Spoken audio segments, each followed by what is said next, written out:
From Florida, Mr. Steube is recognized. Thank you, Mr. Chair.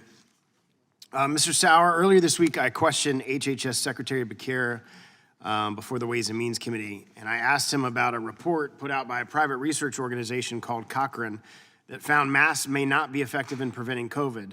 That same organization did an about-face a few weeks later. Like on January, they issued the report finding there was no scientific evidence or proof that masks worked, and then on March 10th, they issued a report that basically said, well, what we said before was not fully accurate. Secretary Becerra claimed that he had no knowledge of HHS or anyone in the administration pressuring Cochrane to withdraw their findings, and I specifically asked him that. He was under oath. I specifically asked him if he knew if anybody in HHS had information as it related to that. From your experience, has HHS pressured private organizations to take certain stances and censor information regarding COVID?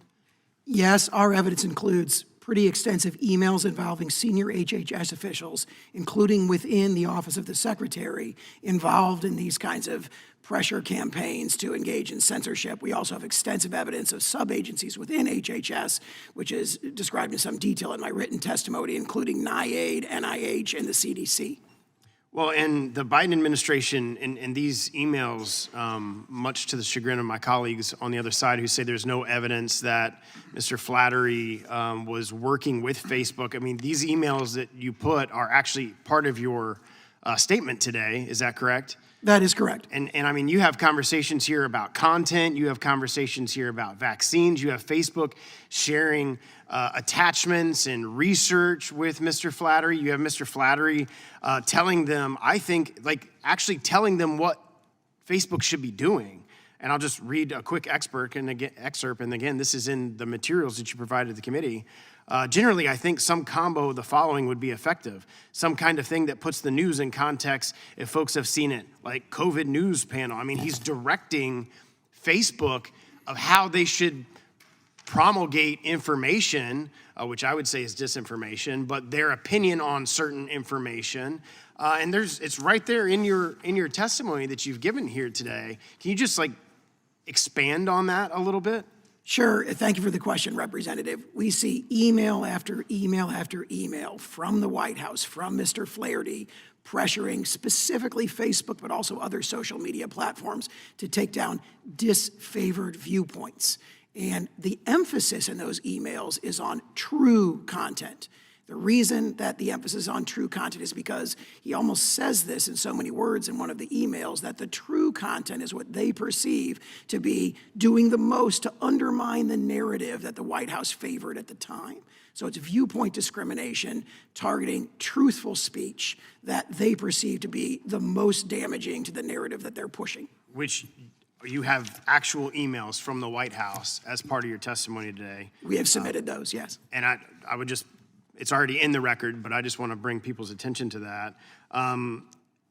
As it relates to that, the Surgeon General also pressured big tech companies to only allow on their platforms administration-approved information about COVID. Could you go into a little detail about that?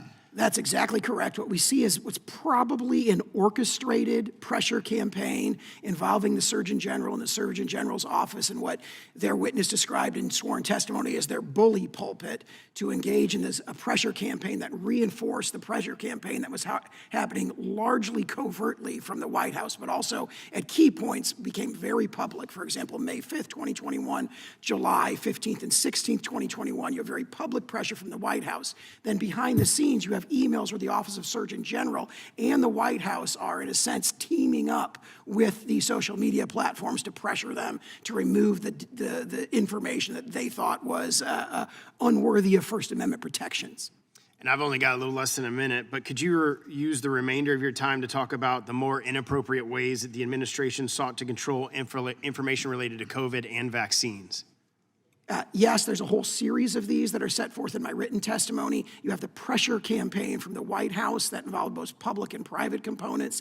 That was executed in, as I said, kind of in tandem with a similar pressure campaign from the Surgeon General's office. But also you see both extensive evidence of federally induced censorship out of NIAID under the leadership of Dr. Fauci, and also the CDC, who we haven't mentioned today. You see the CDC both having meeting after meeting after meeting and flagging specific content, individual posts in large numbers saying, be on the lookout for this. This is what we, the CDC, want you to censor. And you see the platforms responding by kind of deferring to the CDC and allowing the CDC to dictate what Americans can and cannot say on social media. My time's expired. Thank you for being here today, and I look forward to working with you. Thank the gentleman yield back. The chair now recognizes Mr. Garamendi from California for 5 minutes of questioning. Thank you, Mr. Chairman. Before we broke for votes, the issue from one of my colleagues. The gentleman from Florida is recognized, Mr. Steube. Thank you, Mr. Chairman. Mr. Houston, a growing issue for seniors is the taxation of Social Security benefits, particularly after the past 2 cost of living adjustments, or COLAs, which caused many seniors to pay taxes on their benefits for the first time. I have one of the most elderly districts, if not the most elderly district in the country. So obviously this is a big issue to the constituents in my district. Can you provide us some background on this policy, when it was established, how many beneficiaries did it affect then, and how many does it affect now? Right, thank you. The provision to tax a portion of Social Security benefits was one of the recommendations made by the Greenspan Commission and was then included in the 1983 Social Security amendments. At the time, the Greenspan Commission estimated that about 10% of beneficiaries would be affected by it. And as you know, as wages increase over time, as COLAs are applied to benefits and made payable, Social Security benefits generally increase. So since the thresholds for someone to be subject to taxation of benefits are fixed in statute, as benefits increase, more and more people then become subject to that tax. The most recent data we have available suggests about 50% of beneficiaries are now affected by that. And at the time, that was part of the congressional intent, is that eventually all people, in theory, would be subject to that tax with growth in benefits. So as close as you know, as we sit here today, it's about 50% of beneficiaries? Correct. Okay. Dr. Swagel and Mr. Gross, this is, both of you guys can answer. Can either of you speak to the proportion of program income that is derived from the taxation of benefits? Is that proportion expected to grow or shrink over the next 10 years, and why? I mean, I can say that we have about 4% of beneficiaries are paying the tax today, and that's rising. We have it up to 6% in 10 years, and then up to 11%. And it's as you said, the threshold is fixed in nominal terms, and there's real income gains. So it's rising. I don't have the exact dollars, but it's as you said, it's becoming a rising share of people and of dollars. Could you get me the exact dollars? I mean, I don't need it right now. Sure, we'll get you the exact. Do you have them, Mr. Gross? Yeah. If I may, I believe what Dr. Swagel meant was the proportion of total income to the program. In 2022, the proportional of total income to the program from taxation of Social Security benefits for OASDI was about 4%. In 2027, we project that will go up to about 5.2%, 2033 about 6.5%, by 2050 about 7%. As Barry indicated, this is really simply because of the fixed $25,000 for single returns, $32,000 for joint returns thresholds on AGI plus half of benefits. Yeah. Now I should just say what Steve has said is not quite right under current law, because he's assuming that the Congress will take action to change the indexation of tax thresholds. So this is why we have slightly different numbers. And because we assume current law, and the trustees are assuming that Congress will take certain steps. If I may, Phil, we assume current law for the Social Security Act. However, by constructive obligation, as any accountant will tell you, we have to take into account other things that might occur. The Congress has always made changes to the income tax structure. If they had not, we'd all be in the top bracket, every single person. So we expect that there will not be that kind of bracket creep indefinitely, and that changes will be made over time. We do reflect that.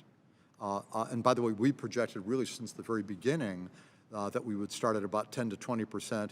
We're now up a little less than 50%, we believe, of our beneficiaries, per what we heard from the Office of Tax Analysis at Treasury.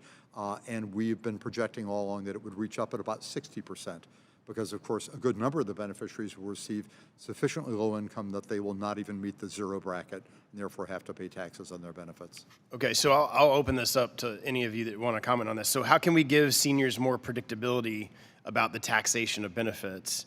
So they know what to expect, when to expect for planning for their future. I know you may be anticipating Congress to take certain action. I'll open it up in the 30 seconds I have back. Anybody to comment on the predictability for the seniors? Well, I would just say that as long as Barry indicated, people understand the 25,000 and 32,000 thresholds, and that eventually, simply because of inflation over time, earnings, prices, and benefits will all be rising.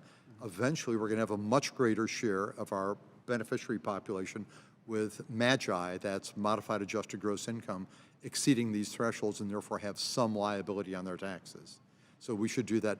If you all had a desire to stabilize or reduce the percentage of people that will have income tax liability on their benefits, that could be done by statute, by simply raising the 25 and 32,000 levels. So it's really a choice. Thanks, And my that's- time's that's- expired. That's what the baseline is showing you, is what current law is, and our projections are showing you current law as opposed to assuming certain changes in the future law. Thank you. Thank you. On March 9th, 2023, the IRS sent agents to the home of Twitter Files journalist Matt Taibbi during his testimony in front of the House Select Committee on Weaponization of the Federal Government. IRS agents don't generally just show up at taxpayer homes, making the situation even more bizarre. The agents left a note telling Mr. Taibbi to call them. If this was an issue that could be handled with a phone call, there would seem to be no reason to send the agents in person. The presumption has to be that this was an attempt to intimidate a witness unless it can be proven otherwise. I mean, this is the type of tactics you see in Soviet or communist China. Are you willing to state that there is an appearance of impropriety when an executive branch agent shows up at the home of a witness testifying before Congress, literally at the time while he's testifying before a committee? Congressman, Section 6103 prohibits me from responding to specific questions to an incident involving a taxpayer. Okay, well, did you approve of the visit to Mr. Taibbi's home? Again, same Who would approve that? What would be the approval process? Again, I would be breaking the law if I asked a question specific to a specific incident of a taxpayer. Okay, well, let me ask you this way. Is there any incidences with any taxpayer that you would have to approve the involvement of? Either an agent going to their house or approval of an investigation? As a general rule, the IRS commissioner is not involved. So who would be, as a general rule? As a general rule, we have IRS personnel that work to ensure that individuals are complying with the tax code. So for example, if they don't file, we will send a letter. If they owe a debt, we will reach out with a letter. There are, I think it's important to understand it, a very broad sense, without commenting on any specific taxpayer.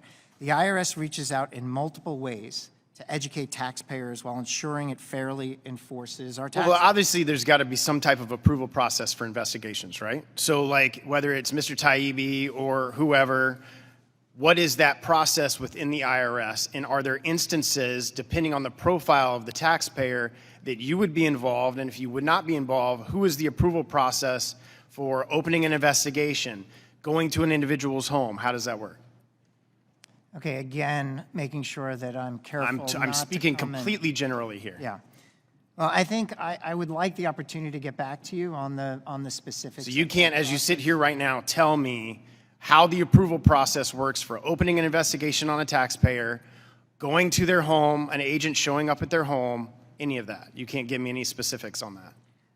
I will offer, as a general matter, one important clarifying point to your questions, which is any home visit that occurs is typically after the taxpayer has been contacted through a letter or some less invasive method, and we were not able to contact the taxpayer in that way.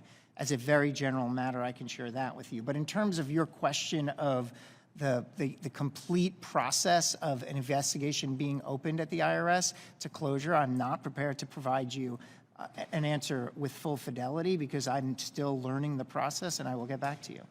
Okay, so you said generally that if somebody's showing up to somebody's house, it's obviously been elevated. So would that be a criminal investigation? I did not say it was elevated. I said that we would. You said you would have opened an investigation, right? No, I did not say that. I said that we would typically try to reach a taxpayer through a letter before we would do any kind of additional outreach. And if we failed to hear back from that taxpayer, then going to someone's home is a possibility. So would that We're be a very- criminal investigator within the department that would go there, or a non-criminal investigator? As a general matter, it would often be a non-criminal investigator.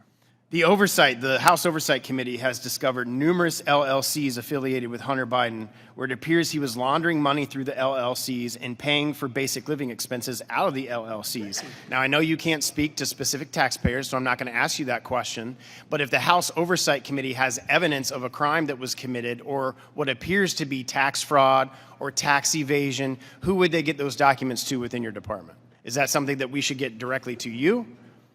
No, again, the IRS commissioner would not be involved.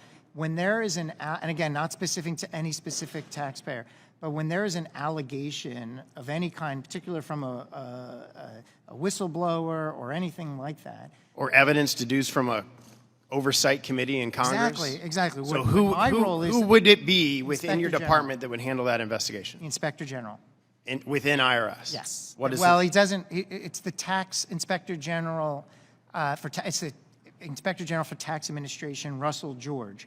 And anytime I learn of an allegation, a credible allegation that something isn't right, I immediately refer it to the Inspector General to do the investigation. And as I said, then I stand back, let the Inspector General do their work, and my one ask of the Inspector General is, let me know how I can help, and I wait to hear back from him. So I'm just trying to wrap this around so I fully understand. Yes. So you, as the commissioner, are not involved in making any of those decisions. So regardless of who it is, again, I'm not asking a taxpayer, at no point in time do you get involved in making investigative decisions, Correct. enforcement decisions, Correct. and your testimony here today is that's the IG and only the IG. For when there's an allegation of wrongdoing amongst an IRS employee, or an allegation that requires additional investigation, but I think we might be talking past each other. If there is, I'm not talking about internally. I'm talking about a taxpayer. We need to wrap it up. Okay. I think we should take this offline, but again, I will go back to the important point.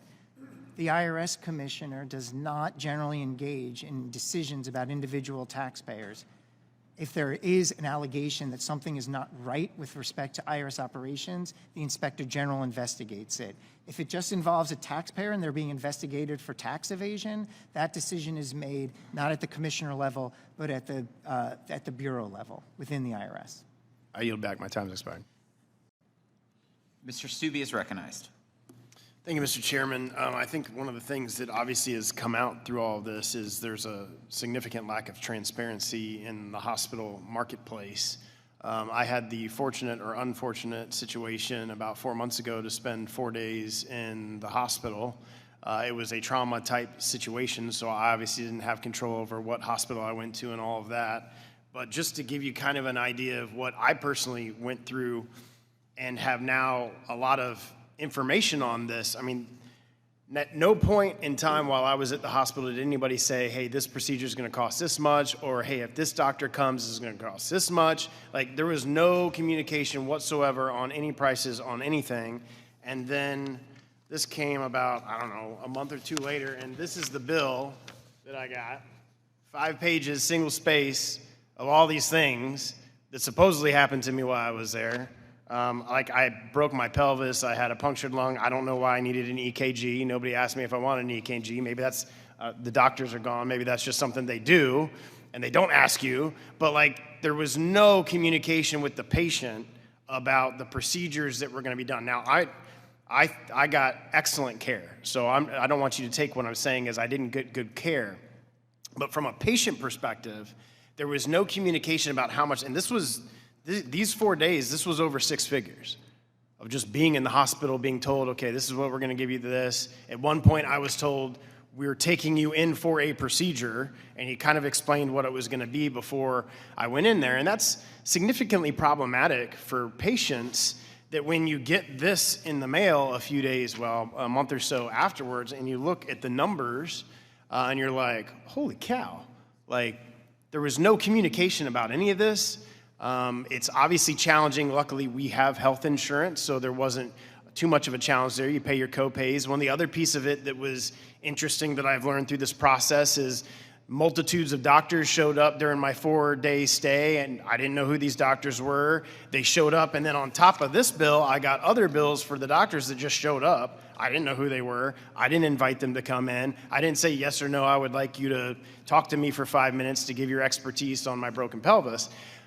So there's some significant issues that have to happen, in my opinion, on the healthcare side for the consumer and the patient, regardless of whether it's trauma or not trauma. I mean, I was conscious the entire time, so there could have been communication. My wife was there the entire time. There could have been communication. So my question, and I'll open it up to the panel, is what can Congress do from a legislative perspective to breathe in some transparency so that when a patient like myself or otherwise, Americans show up at a hospital, regardless of what the circumstances is, there's some communication between the hospital and the patient of, okay, you're here for X, so this is what we're going to do. This is going to cost X amount. If you stay 1 day in the ICU, that's going to be $8,000. Do you have a choice as to whether you want to do this at home or come and do an outpatient? Like, I'm just asking you because you guys are professionals. I don't know. I was a patient. What do you think that we could do to breathe some free market transparency and some patient advocacy into the ability to be able to make those determinations? I'll open it up to anybody that wants to comment.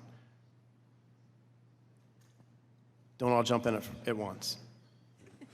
I got a couple looks over here, so I guess I'll take a Yeah, go ahead. start at that. One of the biggest things with the transparency, I don't know if you want to call it a movement, is that the more we are able to get numbers out there and accurate numbers, whether that be elective surgery, whether that be emergency surgery, whether that be emergent trauma care, whatever that might be, emergent imaging or elective imaging, the more we get the information out there to have comparative pricing, it's going to keep the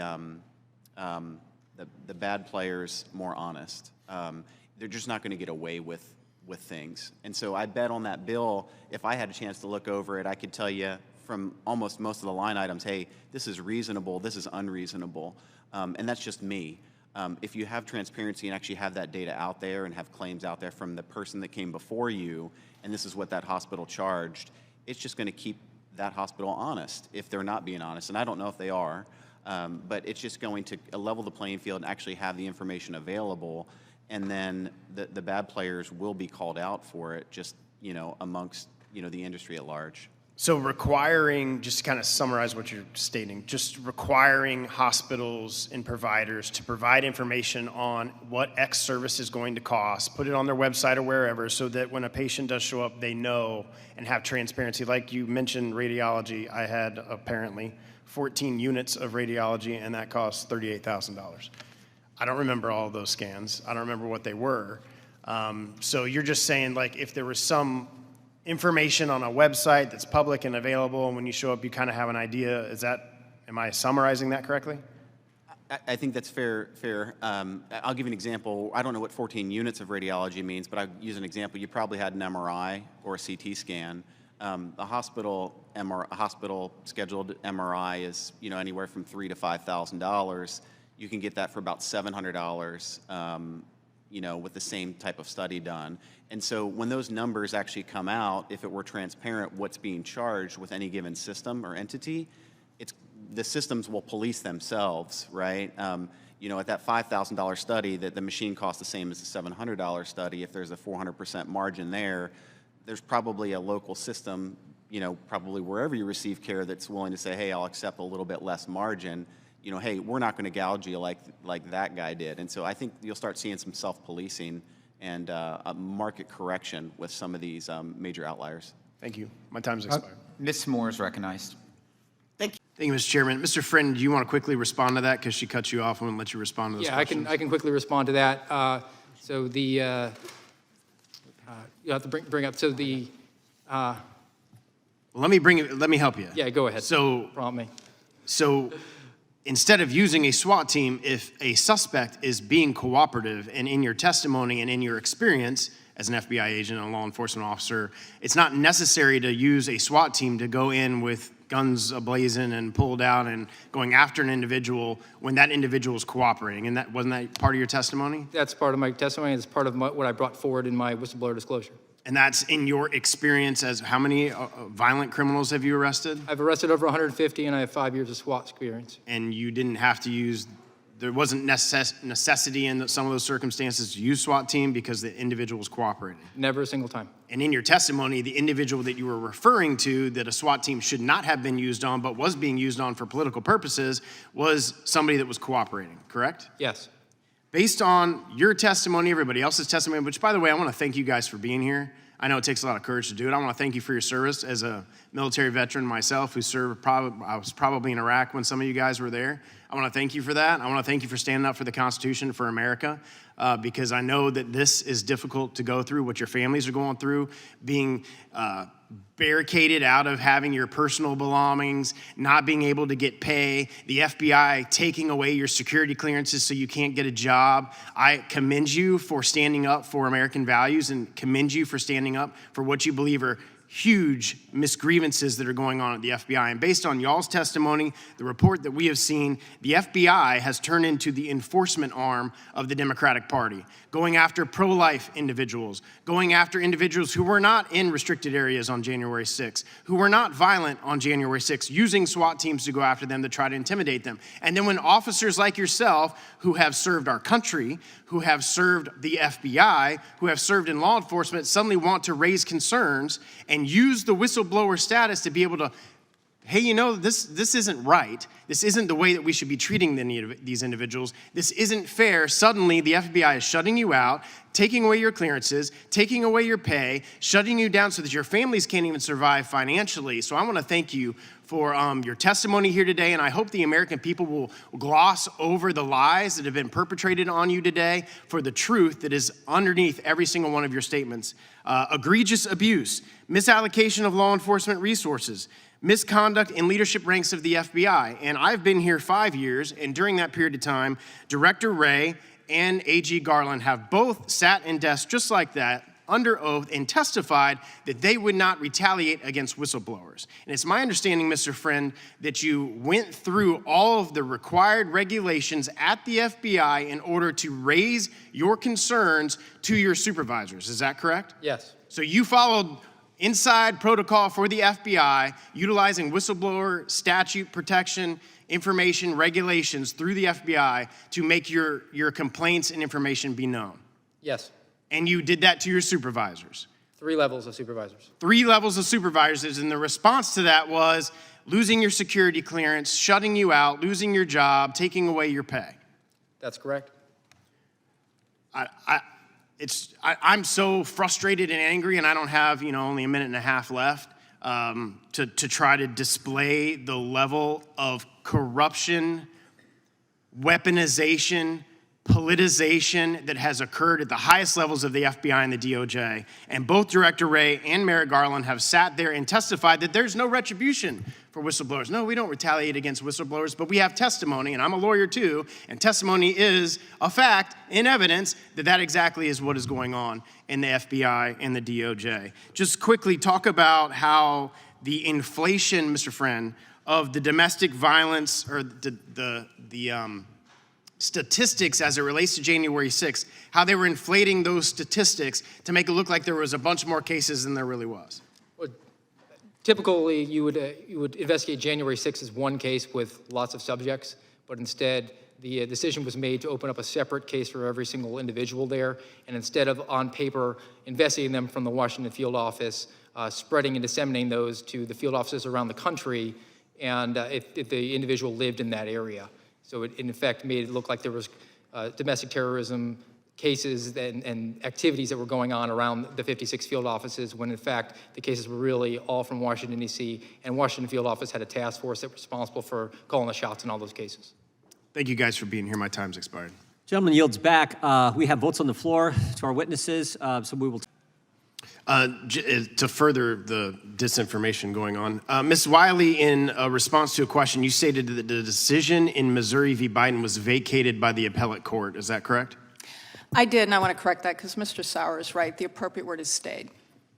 Administratively stayed. So it hasn't been vacated Stayed. or dismissed like Mrs. Sanchez It's said. stayed, which means it cannot be implemented right now. Okay, because I didn't want us to censor your disinformation that you stated as a factual assertion earlier. So I did misspeak, and I apologize. thank you for clarifying that for us. And to talk about more evidence about, I think it's interesting. There's a lot in this opinion, and I have limited time, but I think illustrating some of the actions that the Biden administration took to censor speech is very important. I'm going to read specifically from the opinion. Explicit threats are an obvious form of coercion, but not all coercion needs be explicit. I'm on page 97 of the opinion. The following illustrative specific actions by defendants are examples of coercion exercised by the White House defendants. A, cannot stress the degree to which this needs to be resolved immediately. Please remove this count immediately. Sounds like a directive from the White House to me to social media companies. Accuse Facebook of causing political violence by failing to censor false COVID-19 claims. F, this is exactly why I want to know what reduction actually looks like. If reduction means pumping our most vaccine hesitant audience with Tucker Carlson saying it does not work, then I'm not sure it's reduction, implying that they're reducing the information on that. Questioning how the Tucker Carlson video had been demoted since there were 40,000 shares. Wanting to know why Alex Berenson had not been kicked off Twitter because Berenson was the epicenter of disinformation and radiated outward to the persuadable public. And I'm just skipping through here. I'm not even going through all these. Flatteringly stated, not to sound like a broken record, but how much content is being demoted and how effective are you at mitigating reach and how quickly? Flattery told Facebook, are you guys effing serious? I want an answer on what happened here and I want it today. Sounds like a pretty explicit threat to me. Letter M, White House Press Secretary Psaki stated, and I quote, we are in regular touch with these social media platforms, and those engagements typically happen through members of our senior staff, but also members of our COVID-19 team. We're flagging problematic posts for Facebook that spread disinformation. Psaki also stated, one of the White House asks of social media companies was to create a robust enforcement strategy. Oh, Psaki stated on the February 1st, 2022 White House press conference that the White House wanted every social media platform to do more to call out misinformation and disinformation and to uplift accurate information. Another one, hey folks, wanted to flag the below tweet and I'm wondering if we can get moving on the process of having it removed ASAP. Sounds like a pretty explicit demand from the White House to me. Again, quoting the opinion. These actions are just a few examples of the unrelenting pressure the defendants exerted against social media companies. This court finds the above examples demonstrate that plaintiffs can likely prove the White House defendants engaged in coercion to induce social media companies to suppress free speech. Mr. Sauer, in the limited time that I have, can you just comment further on, these are just some of the highlights that are in the opinion, and illustrate to us all of the evidence of the White House censoring the American public and working with social media companies to accomplish that? It's very telling that the judicial findings are quite specific on the specific threats. So there's several ways you can violate the First Amendment if you're a government official. One is coercion, one is significant encouragement, one is joint participation where you've insinuated yourselves into private decision-making. The court found all of those present here. And with respect to those White House communications, there's a series of specific judicial findings that these statements were threatening. They were threatening adverse legal consequences. There's multiple findings, for example, that White House spokesperson Psaki's public statements explicitly linked the threat of adverse legal consequences to the White House's demands for censorship, which we didn't know at the time, but now know were being very aggressively peppered on the social media platforms while she was making those public statements. So you have public statements from the White House. Also, White House Communications Director Bedingfield, there's a very specific judicial finding on that. Threatening adverse legal consequences in public if there's not greater censorship. And in private, you've got Rob Flaherty, Andy Slavitt, other White House officials saying, take this down, do more to take down borderline content. Time of the gentleman has expired. Mr. Chairman, I have unanimous consent request. Gentleman from Louisiana. There's a lot of talk about this preliminary injunction, so I'd like to enter into the record a 155-page court opinion, the memorandum ruling on request for preliminary injunction in the matter of State of Missouri and Louisiana v. Biden from the U.S. District Court, Western District, Louisiana, Monroe Division, and also the Fifth Circuit's administrative stay, which does not address the merits. I yield back. Without objection. Mr. Chair, I'd like unanimous consent to enter into the record an article that states RFK Jr. Super PAC has deep ties to Marjorie Taylor Greene, George Santos, which discusses the Super PAC titled Heal the Divide, which states that only Robert F. Kennedy Jr. can unite the nation and start healing America, and also discusses Mr. Kennedy's discussions with Mr. Trump about working in his administration. Without objection, the chair now recognizes the gentlelady from Texas, I believe is that the cue? Thank you. Ms. Garcia, you recognize. Thank you, Mr. Chairman, and scam artists. So again, we thank the committee for the chance to be heard today. We stand ready to work with you on this important issue. Thank you very much. Ms. Zippo. As you're going to see, as we're going to do some juggling because we're going to also have a vote series. Always remember, you're on lots of televisions all over the campus. It's just the nature. So, and I was going to have Mr. Steube go first. Thank you, Mr. Chairman. My questions are for Mr. Harris. Numerous employers have come forward with their stories about months and even year-long delays in processing their employee retention tax credits. In some cases, it's millions of dollars of these credits claimed by employers. How has the complexity of ERTC returns contributed to the backlog that employers are experiencing today? Well, I think there's been a lot of factors that have contributed to it. I think we start with the way that we initially asked for the credit, which was just the filing in paper. I think that's the biggest contributor. Complexity has been a problem in many instances, particularly with the retroactive in coordination with PPP loans. So those of us that have tried to do things correctly, it was a complex calculation and it took some time.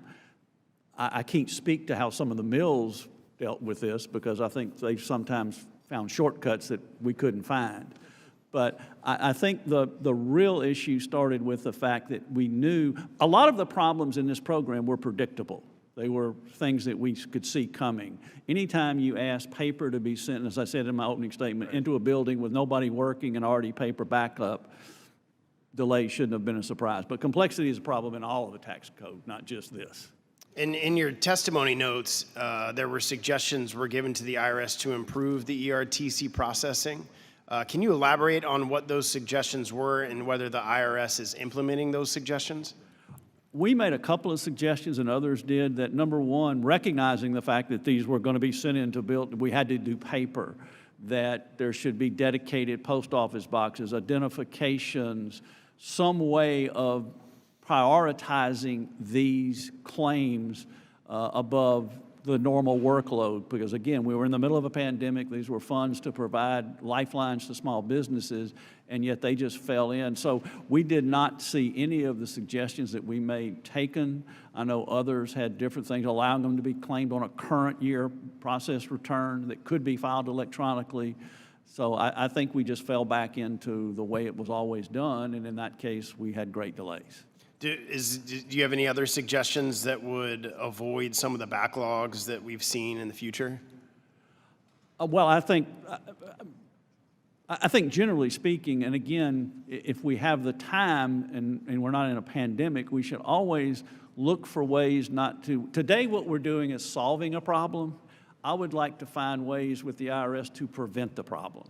And I think one of the ways to do that is look for alternative ways. Take advantage of electronic filing. Take advantage of things that are currently being done and be creative in terms of just being, this is the way we always did it. If I might say something Sure, also to that. I mentioned the 7,200 and it came out and I saw it was very fraudulent. It was a fax number in. In that case, the IRS did step up to the plate on it. But I think the other thing, the form being filed with just the number on it, see, there's a startup business, but the main way to do this, there's two ways to do it. If they would have at least put a code on there and said one is based on gross receipts, they already have that information on the income tax return.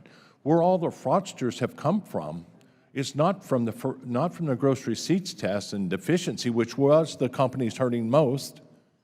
If they'd have had two pipelines, just that in of itself would have moved the companies with the biggest losses, because there was no decision on that other than a calculation, and the audit part was just to verify with the income tax return. So all that got thrown in with the other, and then when the offer mills come along, but the most important thing, if they just put it to at least two codes, again, the company losing the most money would have been the first taken care of, which to me was very important.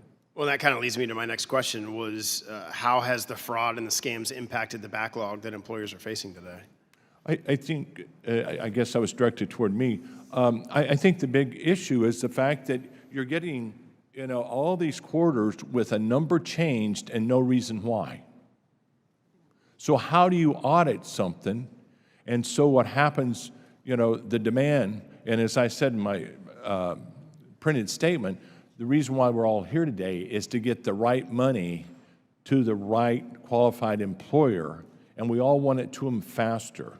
So I think the other thing would be is that Roger and I attend monthly meetings here in D.C. 3 years ago, I seen the problem coming. But I think what happened is when you're pulling off thousands of people in compliance over to take care of the EIP and the 1040 rebates and credits, then you've got a shortage of staff, and these papers are piling up. It's amazing. For example, 1040X and I believe 941X also, even if you do that electronically, it's a 941X, you do an amended return, and you think you're e-filing it, they actually print it out and scan it in. No. So, and the other thing I do want to say and follow what Roger said, in my comments, was we do have a new commissioner, and I think over the last few weeks they're starting to listen. My time's expired. Thank you guys for being here today. I appreciate it. Thank you, Mr. Steube. Patrick, Mr. Steube. Thank you, Mr. Chairman. The COVID-19 pandemic and the resulting shutdowns imposed tremendous costs on our nation. Unfortunately, criminals exploited our dysfunctional federal government to steal American taxpayer funds intended to alleviate the suffering. This resulted in the fraudulent transfer of over $280 billion to criminals, according to an Associated Press analysis. American taxpayers were fleeced and their government failed in its duty to protect their tax dollars. GAO has estimated the unemployment fraud during the pandemic may reach as high as $135 billion. That figure represents 15% of all unemployment insurance benefits paid out during the pandemic. Meanwhile, criminals further victimized American citizens through identity theft schemes. The Federal Trade Commission reported a 3,000% increase in identity theft claims related to government benefits in 2020. This caused difficulty in accessing benefits for many law-abiding Americans. The sad fact is that much of this could have been prevented. The federal government should be better stewards of the hard-earned dollars American families pay in taxes. Law enforcement must track down these criminals and recover the illegally obtained funds, but we also need to plan for the future to ensure this never happens again. The tools exist for the federal government to prevent this kind of fraud. We just need to make sure that the tools are actually used. Mrs. Miller, the Pandemic Response Accountability Committee, where you served as the Deputy Executive Director, developed an analytics tool called the Pandemic Analytics Center of Excellence, which use analytic technology to uncover patterns, anomalies, and red flags that point to potential fraud. This tool has been used by numerous law enforcement agencies to open over 500 investigations into 6,000 subjects, representing an estimated potential fraud loss of $500 million. Can you comment on the development of the PACE tool as well as other ways that technology can be used to address fraud in the future? Yeah, thank you. The PACE is one of the bright spots in government anti-fraud activities that's in the history of American government. The PACE has created a center of excellence, a hub. They negotiated 95 data use agreements. Honestly, that's probably the biggest accomplishment of the PACE. I can't overstate how challenging it is for agencies to share data. They actually usually just stop trying because of how hard it is to put a data use agreement in place. But because the PACE's whole focus was on trying to gather a lot of data in one place in order to use it to prevent fraud, they were able to get those 95 data use agreements in place. They also have FinCEN data, they have suspicious activity reports data, they're using a lot of third-party data, and they're using really impressive artificial intelligence tools. This should be the model going forward. But the important point I want to make, though, is that is only for investigations. We know that we recover about 50 cents on every dollar of fraud that's been stolen. And with identity theft, it's even less than that. We need a PACE inside of the management side of government so that these kinds of tools can be used prior to making a payment, which is why I have been advocating for the creation of a management side center of excellence. Where that sits is open to discussion. Treasury could be one area that you could put it in. But it needs to have the same capabilities, and it needs to have that dedicated focus, because again, the people at the PACE, that's their entire job, is negotiating data sharing agreements, acquiring data, pulling data scientists in. The other thing the PACE did was create a data science fellowship, and they were able to get recently graduated data scientists from different universities to come and work on these projects. It's very difficult to get the data science resources within the federal government, and so such an analytics center of excellence sitting on the management side should also look at that as a model in order to acquire the data science expertise that's needed. So you're proposing the creation of a dedicated anti-fraud office for basically the entire federal government. What's preventing agencies from using these existing tools to protect against fraud instead of creating that? So agencies, number one, most of them don't have, they will tell you, I'm not there, but they will tell you that they don't have the resources. They'll say, hey, and this gets back to this whole incentives piece. They'll say our job is to get a benefit out. That's our job. Our mission is benefit delivery. Our mission is not prevention of fraud. That's the IG's mission. And the focus, what we've been trying to do at GAO and when I was at GAO and ever since, is trying to get agencies to understand that their job is to prevent fraud. But until they don't, so they'll say they don't have the resources. They'll say that they don't have the ability to get the data. They'll tell you that the data is the problem. The problem is partly because they can't negotiate these data sharing agreements. It's partly because they think privacy laws and FCRA requirements limit them from using that data. So they'll tell you all kinds of things, but really the challenge is that they're not sitting in this hearing today. And typically we weren't having hearings about fraud until the pandemic happened. Once they sit in the hot seat, I think you'll start to see them take this more seriously. All right, thank you. I have 7 seconds. So Ms. Simon, can you just explain quickly some cases which COVID relief benefits were stolen and subsequently used for criminal activity? Certainly. Just one quick PS on Linda's point. When I was in the Department of Labor and we tried to get data on incarcerated individuals at the federal level during the pandemic, which, as you know, would have been very helpful, we ran straight into a brick wall of legal and financial obstacles. And so I just want to say from experience, that's an incredibly real reality. Yes, pandemic fraud is effectively a vertical for many criminal organizations, and it is an income source. And there was a recent DOJ indictment, I believe in Michigan, that was a sprawling scheme that was funded by multiple kinds of pandemic fraud, including unemployment insurance, that had murder for hire as one of its services. So these are not run-of-the-mill, someone down the street claimed a few extra weeks that they shouldn't have claimed. This is serious street crime. Thank you for being here today. I yield back. Thank you, Mr. Steube. Mr. Steube. Thank you, Mr. Chairman. The savings of everyday Americans are now a vehicle for radical environmentalists to exercise their political goals in the private financial sector because they can't achieve their autocratic tendencies through the means of government power. And the Biden administration is supportive of these efforts, implementing rules to allow woke investors to control American savings and vetoing congressional action that tried to stop it. The law is clear. Tax-advantaged retirement plans in both state government and the private sector must be managed for the exclusive benefit of beneficiaries. This means that retirement plan managers may not pursue non-financial goals in their investments.